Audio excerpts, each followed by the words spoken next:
కాకినాడ జగన్నాథపురంలో వేంచేసిన శ్రీ శ్రీదేవి భూదేవి సమేత శ్రీ వెంకటేశ్వర స్వామి వారి దేవస్థానంలో ధనుర్మాస వ్రత మహోత్సవాలు అత్యంత వైభవంగా జరుగుతున్నాయి. ఈ ఉత్సవాల్లో భాగంగా స్వామివారికి తెల్లవారుజామున 6 గంటల నుండి సహస్రనామార్చన, కుంకుమార్చన, తిరుప్పావై సేవ, గోదాదేవి అష్టోత్తర శతనామార్చన కార్యక్రమాలు నిర్వహిస్తున్నారు.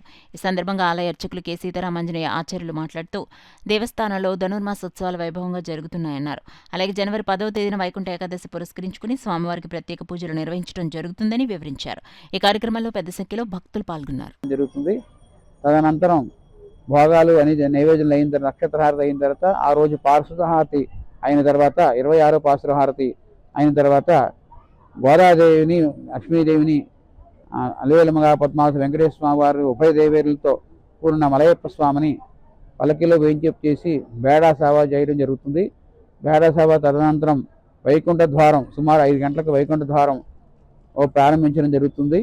ఆ ద్వారం గుండా స్వామివారు వచ్చేసి శేషపానుపు మీద వేయించేసి పెడతాం.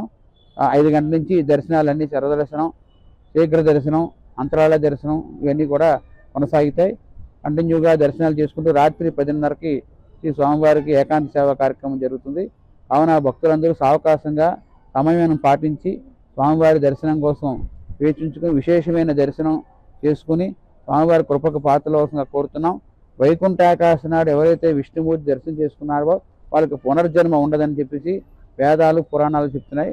అంచేత ఈ విధంగా వైకుంఠాకాశ నాడు భక్తులందరూ కూడా స్వామివారి దర్శనం చేసుకొని తరించవలసిందిగా కోరుతున్నాం.